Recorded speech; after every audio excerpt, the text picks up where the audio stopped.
اسی طرح ایک روایت میں بھی ہے کہ جب یہ آیت اتری تو حضور پاک نے حضرت جبریل علیہ السلام سے فرمایا کہ جبرائیل مجھے اس آیت سے اپنی موت کی خوشبو آ رہی ہے۔ تو حضرت جبریل نے کہا حضور آپ کو فکر کرنے کی کیا ضرورت ہے، وَالْآخِرَةُ خَيْرٌ لَكَ مِنَ الْأُولَىٰ، آنے والی زندگی تو آپ کے لیے اس سے بھی زیادہ بہتر ہے۔ لیکن حضور کو سمجھ آ گئی کہ یہ علامات ہیں، اب میرا کام مکمل ہو گیا ہے۔ پھر جب آیت اتری الْيَوْمَ أَكْمَلْتُ لَكُمْ دِينَكُمْ وَأَتْمَمْتُ عَلَيْكُمْ نِعْمَتِي وَرَضِيتُ لَكُمُ الْإِسْلَامَ دِينًا، ابو بکر رو پڑے۔ صحابہ نے پوچھا یار دین مکمل ہو گیا، نعمت پوری ہو گئی، ہنسنے کا خوشی کا موقع ہے کہ رونے کا؟ فرمایا اللہ کے بندے تم نہیں سمجھتے ہو، اس آیت میں بھی اشارہ ہے حضور کی وفات کا، کہ جب دین مکمل ہو گیا، نعمت پوری ہو گئی، اسلام کامل ہو گیا، تو معنی یہ ہے کہ اب حضور کے پھر جانے کا وقت آ گیا۔ جب کام مکمل ہو جائے تو آدمی لازمی بات ہے کہ پھر واپس جاتا ہے۔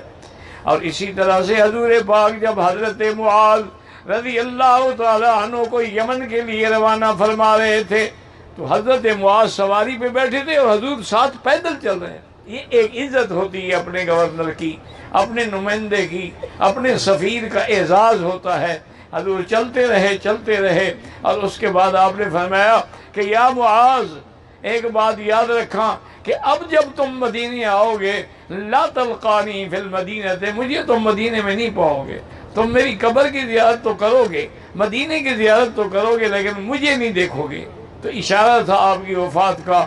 معاذ رونے لگ گئے اور روتے روتے بے ہوش ہو گئے۔ ہم نے اللہ کے بندے موت برحق ہے، اس لیے میں اپنی صحابہ کو پہلے سے ایک بات کے لیے تیار کر رہا ہوں کہ موت آنے والی ہے، اور اشارے جو ہیں وہ شروع ہو گئے ہیں۔ ہر سال حضور رمضان المبارک میں جبریل علیہ السلام کے ساتھ قرآن شریف کا ایک دور کرتے تھے، لیکن جس سال آپ کی وفات ہے تو آپ نے 2 دفعہ دور کیا ہے قرآن شریف کا۔ ہر سال حضور اعتکاف 10 دن بیٹھتے تھے، لیکن جس سال آپ کی وفات ہے حضور نے 20 دن کا اعتکاف کیا ہے۔ یہ ساری بات کا تیاری تھی، کیونکہ اللہ نے فرما دیا تھا کہ فَسَبِّحْ بِحَمْدِ رَبِّكَ وَاسْتَغْفِرْهُ إِنَّهُ كَانَ تَوَّابًا۔ اب میرے مدنی آپ تسبیح و تحمید اور استغفار میں لگ جائیں، اب آپ کا کام جو ہے پورا ہو گیا ہے۔ الحمدللہ آپ نے جو کھیتی لگائی تھی وہ کھیتی بالکل اب تیار ہو گئی ہے۔